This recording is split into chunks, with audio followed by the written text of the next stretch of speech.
Shalom, jemaat Tuhan dimanapun ada. Ketemu lagi di ibadah online Mount Nebo Community Church. Kita hari ini mau merayakan Juru Selamat kita, penebus kita. Karena dia sudah menebus kita sudah diangkat jadi orang yang benar, sudah diselamatkan, maka kita mau bersuka cita. Kalau bersuka cita tentu dengan tidak bermuram durja ya. Kita mau bersuka cita, merayakan penebus kita mau beribadat dan sebentar nanti kita akan mengetahui suara hati Tuhan dengan pemberitaan firman Tuhan yang nanti akan dilayani oleh Bapak Kusdinar dengan tema khotbah lulus ujian. Sebelumnya kita mau berdoa dulu. Bapa dalam surga, kami mulai ibadah kami, Engkau memberkati, mengurapi setiap pelayanan dan biarlah semua yang mengikuti ibadah ini boleh diberkati, boleh menikmati hadirat Tuhan, memuji Tuhan dengan sukacita dan kami akan diberkati dengan pemberitaan firman Tuhan. Terima kasih dalam nama Tuhan Yesus kami mulaikan ibadah kami. Haleluya, amin.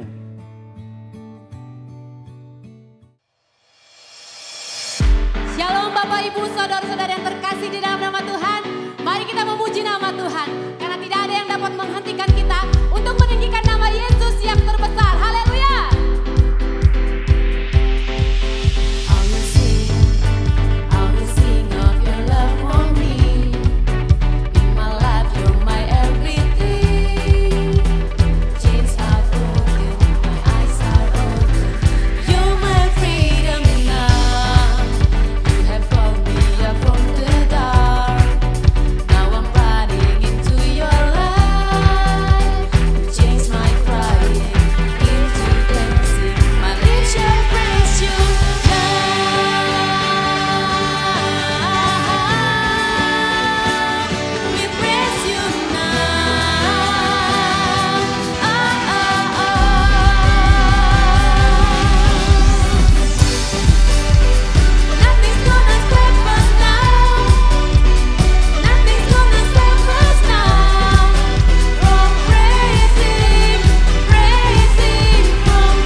Everything in me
Shalom Bapak Ibu, Saudara sekalian, senang sekali kita dapat bertemu kembali dalam ibadah online kita saat ini.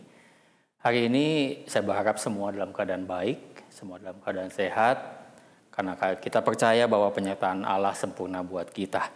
Hari ini kita mau belajar bersama dari firman Tuhan. Saya, Bapak Ibu semua, kita mau tetap belajar menjadi pribadi yang lebih baik. Bulan ini tema MNCC adalah karakter ilahi. Kita berharap bahwa karakter itu ada dalam hidup kita. Tapi dalam perjalanan waktu harus kita akui, kadangkala persoalan, pergumulan hidup membuat karakter yang seharusnya Tuhan rindukan terjadi dalam hidup kita itu menjadi tidak menjadi kenyataan atau bahkan jauh dari yang seharusnya. Dan hari ini kita mau belajar bagaimana karakter kita tambah hari ke sehari menjadi pribadi yang karakter yang seperti yang Tuhan mau.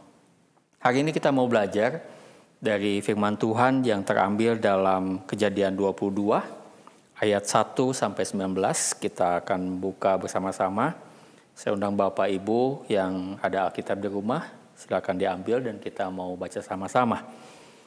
Saya bacakan Kejadian 22 ayat yang diambil, saya mau bacakan dari ayat 1 sampai ayat 4 saja. Kepercayaan Abraham diuji. Setelah semuanya itu, Allah mencoba Abraham. Ia berfirman kepadanya, Abraham, lalu sahutnya, ya Tuhan, firman-Nya, ambillah anakmu yang tunggal itu, yang engkau kasihi, yakni Ishak, pergilah ke tanah Moria dan persembahkanlah dia di sana sebagai korban bakaran untuk salah satu gunung yang akan kukatakan kepadamu. Keesokan harinya pagi-pagi bangunlah Abraham, ia memasang pelana keledainya dan memanggil 2 orang bujangnya beserta Ishak anaknya. Ia membelah juga kayu untuk korban bakaran itu. Lalu berangkatlah ia dan pergi ke tempat yang dikatakan Allah kepadanya. Ketika pada hari ketiga Abraham melayangkan pandangannya, kelihatan kepadanya tempat itu dari jauh. Sampai sejauh itu. Kalau kita rindu bahwa hidup kita menjadi lebih baik, pasti contohnya hanya satu, hidup yang Tuhan contohkan. Tapi seringkali kalau hidup kita dibandingkan dengan Kristus, banyak alasan hidup kita kan itu Tuhan. Tuhan pasti sempurna, kalau saya jauh dari kesempurnaan. Hari ini kita mau belajar dari satu pribadi yang sama-sama manusia. Mungkin perbedaannya saya tidak tahu, kalau kita makan nasi, waktu itu makannya gandum. Tapi satu hal yang pasti, dia sama-sama manusia dan pribadi ini sukses dengan hidupnya. Bahkan kita tahu bahwa Abraham mendapat gelar, mendapat julukan dalam firman Tuhan katakan Bapa orang beriman. Kita mau belajar, ternyata secara manusia yang masih tetap manusia yang bisa bikin dosa, manusia bisa jatuh dalam dosa, Abraham bisa melewati persoalan, pencobaan, dan dia lulus dalam ujian. Dan tema renungan hari ini adalah lulus ujian. Saya berharap bahwa setelah kita renungkan firman Tuhan ini, tidak ada lagi alasan buat kita katakan bahwa saya manusia biasa. Jadi wajar kalau saya tidak seperti Yesus. Tapi kita mau lihat bahwa Abraham bisa memunculkan karakter yang luar biasa. Bahkan dia bisa melewati ujian yang tidaklah kecil, bahkan mungkin besar. Kita tahu kisahnya, satu kali Abraham sudah lanjut umurnya, kemudian dia punya anak yang sangat dinantikannya Ishak, anak yang sangat disayangnya, tapi satu kali Allah mencobai. Allah berkata bahwa bawa anak itu ke gunung yang aku katakan untuk dipersembahkan. Itu sesuatu yang persoalan besar. Bayangkan Bapak Ibu, sesuatu yang kita sayangi, sesuatu yang kita kasihi, harus diberikan, direlakan karena Tuhan perintahkan demikian. Pasti itu hal yang sangat sulit. Yang kita mau lihat, dalam perikop ini dikatakan Abraham dicobai Tuhan. Masalah ini jadi perdebatan pertama kali ketika waktu saya masih muda, itu dalam satu diskusi banyak orang setuju dan tidak setuju. Kenapa Allah mencobai? Padahal ada firman Tuhan katakan Allah tidak pernah mencobai siapapun. Ternyata disimpulkan bahwa pencobaan yang Tuhan berikan itu tidak seperti pencobaan yang dunia mungkin berikan buat kita. Ada keterbatasan bahasa Indonesia dalam kata pencobaan, diuji itu. Kalau dalam bahasa Indonesia, pencobaan ya pencobaan, ujian adalah ujian. Tapi tujuannya berbeda. Dalam bahasa Indonesia, tujuan pencobaan itu tujuannya bisa dua. Yang satu untuk menjatuhkan, supaya yang dicobai itu jatuh, sengsara, binasa. Tapi pencobaan yang lain, ujian yang lain itu bicara tentang menjadi pribadi yang luar biasa, menjadi pribadi yang lebih. Seperti kalau satu orang sedang belajar, hasil dari terakhirnya adalah dia harus lewati ujian untuk menjadi lebih baik. Sama seperti itu, pencobaan yang Tuhan berikan itu ternyata pencobaan untuk membuat pribadi Abraham menjadi lebih baik. Pencobaan yang Tuhan berikan adalah dia harus pergi bawa anaknya untuk dipersembahkan. Dan kita mau belajar Abraham yang sama-sama manusia seperti kita, ternyata Abraham bisa lulus ujian, bahkan menjadi pribadi yang luar biasa sampai dikenal, diberi gelar Bapak Orang Beriman. Kita mungkin tidak akan sebesar Abraham dikenal orang, tapi setidaknya jadi pedoman Abraham yang manusia bisa seperti itu.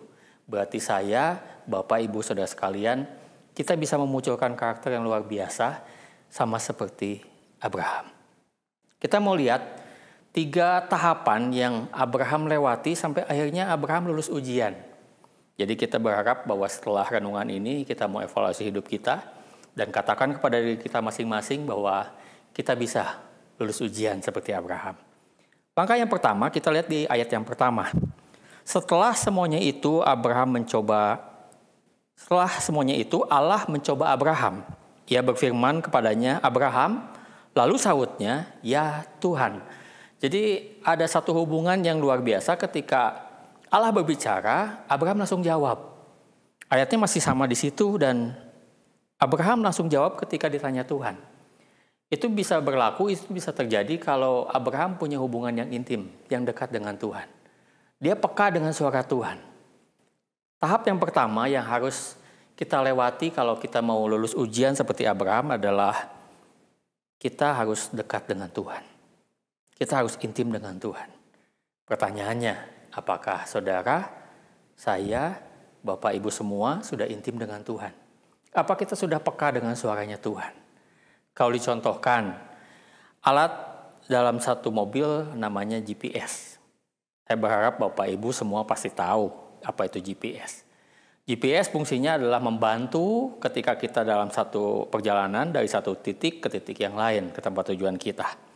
Kepekaan kita dengan Tuhan itu mungkin bisa dicontohkan seperti GPS. Ketika kita punya GPS itu, kemudian GPS dinyalakan, kita isi tujuan kita. GPS itu fungsinya memberitahu kepada kita apa yang harus kita kerjakan. Ketika kita harus lurus, ketika kita harus belok kiri atau belok kanan, semuanya diberitahu. Ketika kita peka dengan Tuhan, sepertinya Tuhan memberitahu arah hidup kita. Tapi alangkah sayangnya, hidup kita tidak seperti itu. Kadang-kadang karena kita tidak intim dengan Tuhan, kita tidak peka dengan suaranya Tuhan. Kita tidak tahu apa maunya Tuhan. Sampai akhirnya ketika Tuhan seperti GPS yang bilang harusnya kita belok, kita tidak belok. Seharusnya belok kanan, kita malah belok kiri.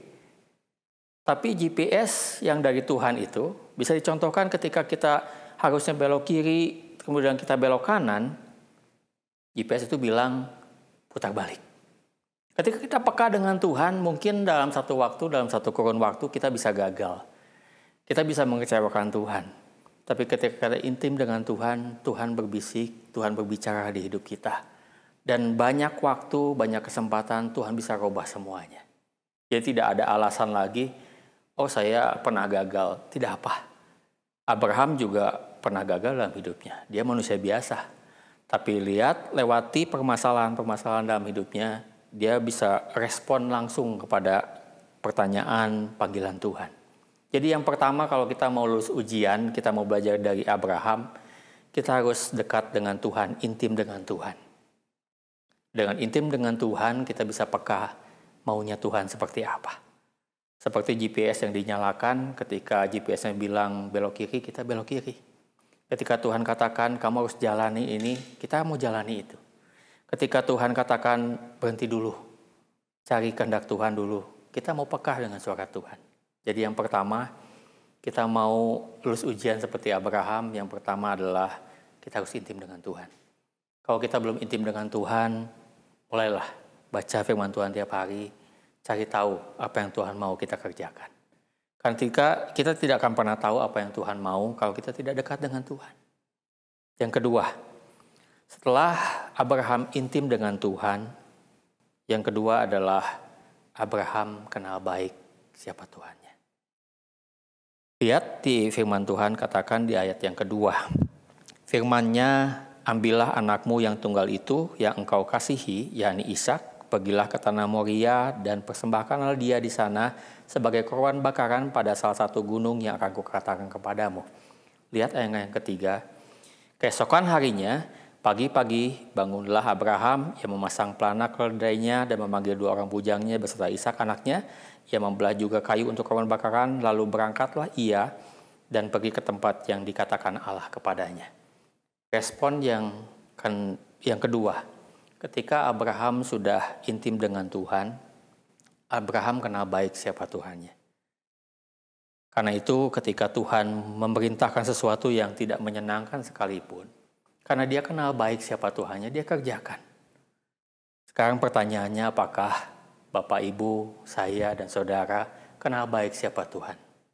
Apa kita sudah tahu persis apa yang Tuhan mau kita kerjakan? Apa kita sudah tahu siapa Tuhan kita? Seringkali kita ketika diperhadapkan dengan persoalan, dengan percobaan, dengan masalah, seringkali kita memperbesar masalah itu dan berkata, Tuhan kenapa masalah ini terjadi? Kalau kita kenal baik siapa Tuhan kita, kayaknya nggak pas kalau kita bilang, Tuhan kenapa ini terjadi? Harusnya adalah ketika persoalan itu ada, ketika kita kenal baik siapa Tuhan kita, pertanyaannya bukan kenapa ini terjadi, kenapa Tuhan biarkan, tapi Tuhan, apa yang Tuhan mau saya lakukan dengan persoalan ini. Ketika Tuhan izinkan pencobaan itu ada, pertanyaannya adalah apa yang Tuhan mau saya belajar dari persoalan ini.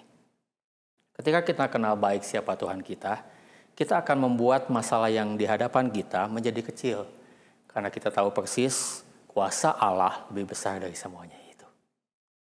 Ada bagian firman Tuhan yang katakan bahwa pencobaan-pencobaan yang kita alami adalah pencobaan-pencobaan biasa. Itu terambil dari 1 Korintus 10 ayat 13. Saya mau kupas sedikit ayat ini. Ayat ini sangat pendek, kalau bisa diingat, kalau bisa dihafal. Kalau ada yang Alkitabnya buku digaris bawahi, dibikin pembatas, diingat selalu. Ayat ini katakan pencobaan-pencobaan yang kita alami adalah pencobaan-pencobaan biasa. Jadi kalau dibilang biasa itu ya biasa, bukan hal yang besar. Tapi kenyataannya ketika kita berhadapan dengan masalah, kita seringkali memperbesar masalah. Dan itu tidak biasa buat kita. Seharusnya ketika kita kenal baik siapa Tuhan kita, masalah, persoalan di hadapan kita adalah hal yang biasa. Dan yang luar biasa, katakan firman Tuhan gak sampai di situ. Pencobaan-pencobaan yang kita alami adalah pencobaan-pencobaan biasa yang tidak melebihi kekuatan manusia. Jadi dipastikan Tuhan tidak buat masalah itu tidak bisa kita kerjakan. Tuhan tidak buat masalah itu tidak bisa kita hadapi. Tuhan pastikan bahwa masalah itu pasti kita bisa hadapi. Selama kita ikuti GPS-nya Tuhan tadi. Ketika kita kenal baik, peka terhadap suara Tuhan, kita dekat dengan Tuhan, kita tahu janji Allah. Ayatnya nggak sampai di situ. Ayatnya katakan pencobaan-pencobaan yang kamu alami adalah pencobaan biasa yang tidak melebihi kekuatan badan manusia. Dan ketika kita dicobai, katakan dia akan memberikan jalan keluar. Ketika kita dekat dengan Tuhan, sebesar apapun, serumit apapun persoalan hidup kita, kalau kita kenal baik siapa Tuhan, kayaknya tidak pas lagi kalau kita katakan kenapa Tuhan. Aduh Tuhan, masalah saya terlalu besar. Nggak pas lagi kita akan berkata begitu. Kalau kita kenal baik siapa Tuhan, kita mau klaim janji Tuhan, persoalan-persoalan yang kita hadapi, pencobaan-pencobaan itu tidak melebihi kekuatan kita. Dan yang luar biasa janji Allah bahwa lihat Tuhan beracara dan semuanya akan baik-baik saja. Ada satu frase yang saya sangat suka, katakan bahwa semua indah pada waktunya. Kalau kita kenal baik siapa Tuhan kita, semua akan indah pada waktunya. Tapi banyak orang berkata, tapi kan sekarang tidak indah. Berarti belum waktunya. Segampang itu. Mungkin jadi bahan guyonan beberapa orang ketika bilang semua indah pada waktunya.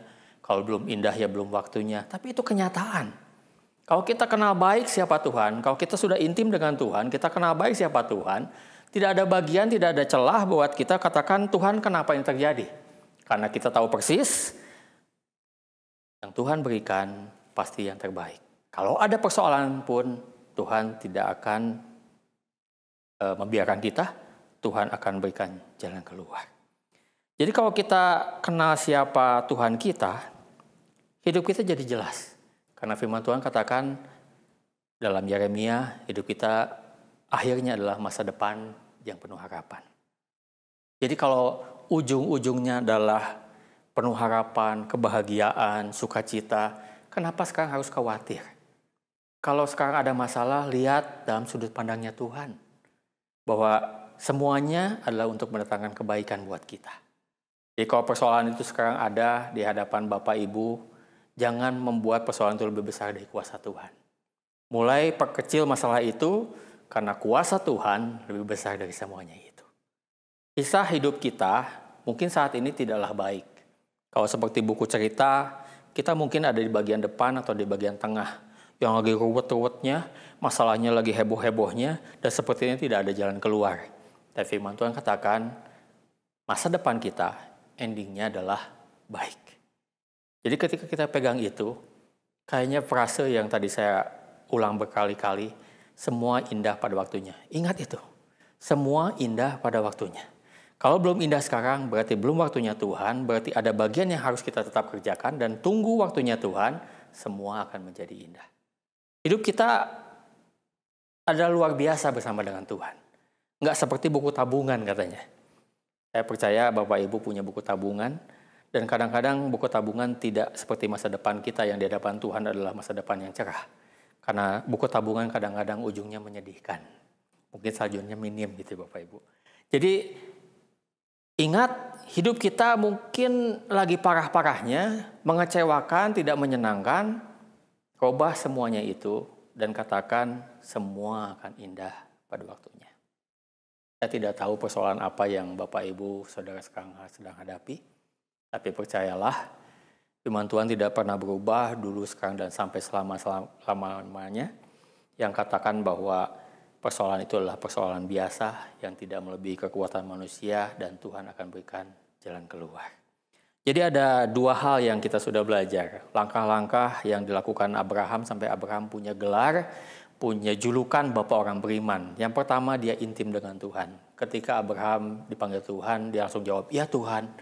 Dia peka dengan suara Tuhan. Mulai belajar peka dengan suara Tuhan, baca firman Tuhan, cari kehendak Tuhan. Yang kedua, ketika kita sudah intim dengan Tuhan, kita kenal baik. Kita belajar kenal baik siapa Tuhan. Dan ketika kita tahu persis siapa Tuhan kita, tidak ada alasan buat kita untuk katakan, Tuhan kenapa, dan kenapa ini terjadi. Karena kita mengerti bahwa semua indah pada waktunya. Abraham ketika diminta Tuhan, diperintahkan Tuhan untuk menyerahkan Ishak anaknya, itu hal yang tidak mudah, saudara. Bayangkan anak yang dikasihi harus dibawa untuk disembelih jadi korban bakaran. Dalam firman Tuhan dikatakan bahwa perjalanan ketika Abraham dari rumah sampai ke gunung itu adalah sekitar 3 hari. Pasti dijamin ketika 3 hari anaknya pasti tanya, "Pak, kita mau ngapain?" Kalau bahasa saya begitu gitu ya. "Oh, kita mau kasih korban persembahan, korban bakaran." Oh, gitu. Di hari berikutnya mungkin anaknya tanya, "Pak, kalau mau korban persembahan, yang di korban bakarannya mana?" gitu ya. Abraham jawab, "Nanti Tuhan sediakan." Tapi di hati kecilnya pasti Abraham seorang ayah yang sayang pada anaknya, pasti sedih, pasti pergumulan, pasti mempertanyakan semuanya. Tapi tidak ditulis di Alkitab bahwa Abraham mundur. Abraham bilang ke bujangnya, "Yuk kita balik aja yuk," nggak jadi gitu. Nggak seperti itu. Di firman Tuhan katakan Abraham pagi-pagi setelah Tuhan perintahkan dia pergi dan lakukan persis seperti yang Tuhan perintahkan. Kenapa? Karena Abraham, poin yang kedua, dia kenal baik siapa Tuhan. Kita mau kenal baik siapa Tuhan kita. Jadi ketika kita kenal baik siapa Tuhan, kita tahu janji-janji Allah. Dan ketika kita tahu janji Allah, kita mau pegang janji Allah itu. Dan yang baik, yang indah itu pasti jadi buat kita. Bagian yang ketiga, ketika kita mau seperti Abraham yang sukses dengan hidupnya, dia lulus ujian, kita berharap dalam perjalanan hidup kita juga kita lulus ujian. Hal yang ketiga, ketika Abraham intim dengan Tuhan, ketika Abraham kenal baik siapa Tuhan, dia punya cara pandang yang berbeda dari orang-orang. Dia punya cara pandang seperti yang Tuhan mau. Ketika dia bawa anaknya untuk dikorbankan, di ayat-ayat berikutnya Bapak Ibu bisa baca di rumah masing-masing. Ada saat di mana Abraham menggeletakkan anaknya. Kalau saya bisa mendramatisir, melihat, membayangkan, mungkin sudah digeletakkan itu Ishak, dan di firman Tuhan katakan Abraham menghunus pisaunya untuk menyembelih Ishak. Jadi nggak diceritakan di firman Tuhan, tidak diceritakan bahwa ketika Ishaknya terlentangkan begitu, kemudian Tuhan bilang, udah nggak jadi, nggak. Ceritanya nggak sampai di situ. Ceritanya nggak seperti itu. Firman Tuhan dikatakan bahwa Abraham itu sampai menghunus pedangnya untuk menyembelih Ishak, baru ketika mau dilakukan, Tuhan katakan jangan. Aku lihat ketaatanmu. Sama seperti itu. Ketika kita diperhadapkan dengan persoalan, ketika kita intim dengan Tuhan, ketika kita kenal baik dengan Tuhan, kita mau belajar. Lihat semuanya dari sudut pandang Tuhan. Ketika sesuatu tidak terjadi seperti yang kita inginkan, kita lihat di sudut pandangnya Tuhan. Sudut pandangnya Tuhan bisa dicontohkan kalau seperti kita pakai kacamata. Ketika kita pakai kacamata yang lensanya kuning, apa yang kita lihat semuanya kuning. Ketika kita mau pakai kacamata yang lensanya tidak baik buat mata kita, semua pasti jadi buram dan tidak bagus. Tapi ketika kita pakai kacamata yang pas, yang seharusnya, kalau dicontohkan mungkin jadi sudut pandangnya seperti yang Tuhan mau, semua jadi clear, semua jadi jelas, semua jadi baik. Sama seperti itu. Ketika kita sudah intim dengan Tuhan, kita kenal baik siapa Tuhan, belajar memakai kacamatanya Tuhan. Sehingga keputusan yang kita ambil adalah keputusan yang tepat. Karena kita lihat dari sudut pandangnya Tuhan. Percaya sepenuhnya, taat sepenuhnya terhadap apa yang Tuhan perintahkan. Kalau ada sesuatu yang tidak seperti yang kita harapkan, lihat dari sudut pandangnya Tuhan. Seringkali mudah bagi saya dan saudara, Bapak Ibu semua, untuk kecewa dengan lingkungan kita. Ketika yang kita harapkan tidak menjadi kenyataan, kita bilang, Tuhan gak baik. Oh, dia tidak baik buat saya. Oh, dia gak fair dengan saya. Ketika kita satu pelayanan, ada saatnya kita clash satu dengan yang lain karena berbeda sudut pandang. Tapi lihat dari kacamatanya Tuhan. Ketika kita lihat dari kacamatanya Tuhan, semuanya jadi indah. Coba bayangkan Bapak Ibu kalau semuanya suka hal yang sama. Ketika saya menikah, saya suka kalau makan ayam goreng itu saya suka sayapnya. Dan saya bingung kalau ada orang yang suka dengan dagingnya yang tebal gitu. Tapi itu terjadi, istri saya suka begitu. Tapi kalau dipikir ketika itu perbedaan itu ada, tapi semuanya akan jadi baik ketika saya beli satu ayam, ada yang suka pahanya, ada yang suka sayapnya, ada yang suka dagingnya tebal gitu ya. Sama seperti itu. Belajarlah untuk melihat segala sesuatu dari sudut pandangnya Tuhan. Jadi semuanya jadi baik. Kita tidak bisa menilai orang dengan sudut pandang kita sendiri. Ketika kita tidak suka dengan satu hal, kita bilang, oh itu tidak baik. Tidak. Belajar dari sudut pandangnya Tuhan. Satu contoh yang gampang, ada satu gelas, diumpamakan atau gelas, kemudian kalau gelas itu airnya dibuang setengah, kemudian saya dudukkan di sini umpamanya. Kemudian saya diminta Bapak Ibu untuk bicara, menurut Bapak Ibu gelas ini seperti apa? Jawabannya ada dua. Jawabannya berkata bahwa gelas itu setengah, isinya tinggal setengah. Tapi jawaban lain juga bisa berkata isinya setengah penuh. Jadi sudut pandangnya dua-duanya benar. Yang satu bilang itu tinggal setengah, yang satunya lagi kurang setengah. Bisakah kita katakan ada jawaban yang salah? Jawabannya enggak. Belajarlah bahwa tidak semua yang kita nilai benar, tidak semua yang kita anggap baik itu baik buat semua orang. Belajarlah pakai kacamatanya Tuhan. Tuhan menghargai perbedaan yang ada. Belajar untuk menghargai perbedaan yang ada, sehingga hidup kita tidak terlalu banyak masalah dalam hidup ini. 3 langkah, 3 hal yang Abraham sudah lalui untuk dia menjadi pribadi yang lulus ujian, yang dikenal orang sebagai bapa orang beriman. Jadi sekarang tidak ada alasan lagi kalau kita katakan untuk jadi Yesus saya susah, karena saya kan bukan Tuhan, memang. Tapi kalau seperti Abraham yang lulus ujian, yang punya karakter yang luar biasa, sampai diberi gelar Bapa orang beriman, kita harusnya bisa. Belajar dari 3 hal. Yang pertama, Abraham intim dengan Tuhan. Ketika Tuhan berbicara, dia peka, dia dengar suara Tuhan. Belajar peka pada suara Tuhan. Yang kedua, dia kenal baik. Dia jalin hubungan, kemudian sampai dia tahu persis Tuhan pasti berikan yang terbaik. Disuruh yang tidak baik pun dia kerjakan karena dia tahu persis Tuhan kasih yang terbaik. Yang ketiga, ketika Abraham berkenal baik siapa Tuhan, dia hubungan baik dengan Tuhan, intim dengan Tuhan, sudut pandangnya jadi berbeda. Dia melihat segala sesuatu dari kacamatanya Tuhan. Bahwa Tuhan punya rencana dan semuanya adalah baik buat hidupnya. Dan lihat hasil akhirnya. Kita kenal Abraham sebagai Bapak orang beriman. Kita rindu, saya, Bapak Ibu semua, hidup kita jadi lebih baik hari ini, di keesokan hari, hari-hari ke depan, jauh lebih baik lagi. Kenapa? Karena kita mau pakai kacamatanya Tuhan. Sehingga ketika kita pakai kacamatanya Tuhan, keputusan yang kita ambil adalah benar. Ketika kita menghargai apa yang Tuhan kerjakan dalam hidup kita. Ketika kita mensyukuri apa yang Tuhan izinkan kita kerjakan dan kita nikmati, belajar bersyukur. Bersyukur bukan berarti dengan hal-hal yang harus luar biasa dulu dalam hidup kita. Enggak. Bersyukur dengan hal-hal yang kecil. Yang Tuhan izinkan, yang Tuhan percayakan, kita nikmati, kita miliki. Bersyukur dengan itu.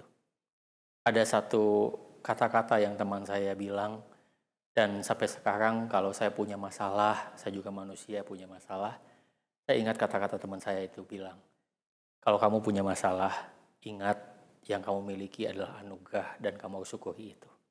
Karena apa yang kamu miliki dengan segala masalah, dengan segala apapun itu mungkin mimpi buat seseorang. Pernahkah saudara pikir bahwa apa yang saudara punya saat ini, itu hanya mimpi buat orang lain? Ketika itu jadi mimpi buat orang lain, berarti ada bagian kita harus bersyukur dengan apa yang kita nikmati itu. Ketika kita punya sesuatu dan itu jadi mimpi buat orang lain karena orang lain belum pernah punya, berarti kita harus mensyukuri apa yang kita punya itu. Belajarlah, lihat dari sudut pandangnya Tuhan. Ketika kita mau belajar bersyukur, firman Tuhan katakan di bagian akhir renungan saya hari ini. 1 Korintus 2 ayat 9. Sesuatu yang tidak pernah dilihat oleh mata, sesuatu yang tidak pernah didengar oleh telinga, dan timbul di hati manusia. Tuhan berikan buat anak-anaknya. Saya, Bapak Ibu Saudara sekalian. Mulailah hari ini, apapun kondisi kita, apapun masalah hidup kita mau taruh di hadapan Tuhan, percaya sepenuhnya, kita mau cari kehendak Tuhan dan percaya. Percobaan-percobaan yang kita alami, sebesar apapun adalah pencobaan biasa di hadapan Tuhan. Dan ketika kita dicobai, Tuhan akan berikan jalan keluar. Dekat dengan Tuhan, kenal baik siapa Tuhan, peka dengan suara Tuhan, dan Tuhan pasti buka jalan menurut waktunya Tuhan. Sampai akhirnya semua indah pada waktunya. Waktunya siapa? Waktunya Tuhan. Kalau sekarang belum indah, berarti belum waktunya Tuhan. Mari Bapak Ibu, kita mau berdoa. Bapa dalam surga, Bapa yang baik, terima kasih Tuhan buat hari ini, buat kesempatan yang Tuhan masih berikan buat kami. Terima kasih buat segala persoalan, buat segala pergumulan, Tuhan yang dengar keluh kesah kami. Tuhan yang tahu kami persis lebih dari siapapun. Tuhan yang tilik hati kami pribadi lepas pribadi. Ampuni kami Tuhan jika seringkali kami banyak mengeluh, Kami mempertanyakan apa yang terjadi dengan kehidupan kami. Hari ini kami belajar bahwa ada maksud Tuhan ketika Tuhan izinkan persoalan itu ada di hidup kami. Ada maksud Tuhan, ada rencana Tuhan yang baik itu di hidup kami ketika masalah itu ada di hidup kami. Ajar kepada kami Roh Kudus yang ingatkan kami, supaya kami tidak memperbesar masalah lebih dari kuasanya Tuhan. Ajar kepada kami untuk berserah kepada Tuhan dan percaya dan mengklaim janji Allah bahwa percobaan, persoalan yang kami hadapi adalah hal yang biasa di hadapan Tuhan. Karena ketika kami dicobai, Tuhan akan berikan jalan keluar. Ajar kepada kami untuk seperti Abraham yang kami pelajari hari ini, yang kami renungkan hari ini. Bahwa Abraham yang manusia biasa bisa menjadi luar biasa, dia lulus ujian karena dia berserah kepada Tuhan. Dia punya hubungan yang baik dengan Tuhan, baik kepada kami Tuhan, untuk punya kerinduan, punya hubungan yang baik dengan Tuhan. Abraham punya hubungan yang baik dan dia kenal baik siapa Tuhan. Ajar kepada kami untuk punya kerinduan yang sama Tuhan, untuk cari tahu siapa Tuhan di hidup kami. Sehingga ketika kami tahu persis siapa Tuhan, kami mau lihat dari sudut pandangnya Tuhan. Ketika sesuatu tidak baik menurut pandangan kami mau rubah, kami mau ganti dengan kacamatanya Tuhan. Yang percaya bahwa semua yang baik, semua yang indah itu Tuhan sudah sediakan bagi kami semua, anak-anak Tuhan. Terima kasih Tuhan, biarlah Roh Kudus yang tetap beracara, Tuhan yang tetap ingatkan kami, untuk kami tetap berjalan bersama dengan Tuhan, sesuai maunya Tuhan, dan nama Tuhan yang dipermuliakan. Terima kasih Bapa, dalam nama Tuhan Yesus, kami telah berdoa. Haleluya. Amin. Baik Bapak Ibu, saya berharap bahwa renungan ini menjadi berkat bagi Bapak Ibu Saudara sekalian, dan kita mau belajar bersama. Tambah hari, tambah menjadi lebih baik bersama dengan Tuhan. Tuhan Yesus memberkati.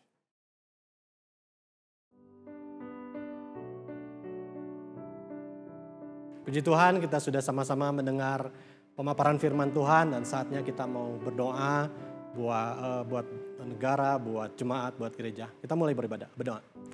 Bapa, terima kasih untuk pemberitaan firman-Mu, biar apa yang disampaikan boleh tertanam dalam hati kami semua menghadiri ibadah ini, dan Roh Kudus menerangkan lebih jauh, dan biarlah firman-Mu menjadi pelita buat kaki kami, menjadi terang buat jalan kami. Bapa, saat ini kami berdoa buat gereja kami, buat MNCC, Engkau memberkati, biar kami semua saling mendorong, saling menguatkan. Berdoa khusus buat Pak Oki sebagai gembala kami, buat Ibu Lingling, buat keluarga semua, Tuhan mengurapi. Tuhan tambah-tambahkan buat mereka hikmat kebijaksanaan. Juga kami berdoa buat tim penggembalaan, buat para leader, semua aktivis, Kau mengurapi. Biar setiap pelayanan kami lakukan untuk hormat kemuliaan nama-Mu Bapa. Kami juga berdoa buat pemerintah dari yang tertinggi sampai terendah. Engkau memberikan hikmat kebijaksanaan dari Engkau. Kami juga berdoa buat pimpinan organisasi gereja, Kau urapi. Berikan mereka hikmat kebijaksanaan Bapa. Kami mau sebagai jemaat-Mu, anak-anak-Mu, kami mau beribadat dengan sukacita di negara kami ini. Kau memberkati kesejahteraan negara kami, Kau memberkati kesejahteraan kota kami. Bapa, saat ini juga kami berdoa buat saudara-saudara kami yang sakit. Bapa, berikan mereka iman, kekuatan, sukacita, dan kami berdoa buat kesembuhan mereka. Bilur Yesus yang menyembuhkan mereka. Terima kasih Bapa buat setiap beban jemaat-Mu, Engkau juga yang menolong, biarlah jemaat-Mu, kami boleh senantiasa memandang kepadamu, berharap, berseru dan percaya kepadamu senantiasa. Sehingga waktu kami tertolong, nama Tuhan saja yang dipermuliakan. Terima kasih Bapa, terima kasih kami percaya segala beban kami Engkau sudah angkat. Kami percaya segala kerinduan kami juga Engkau sudah jawab. Kami percaya kebaikan-Mu, kasih-Mu, berkat-Mu menjadi milik kami. Terima kasih, terima kasih. Di dalam nama Tuhan Yesus, kami bersyukur, kami berdoa. Kami percaya doa kami sudah didengar. Terima kasih Bapa, haleluya, amin.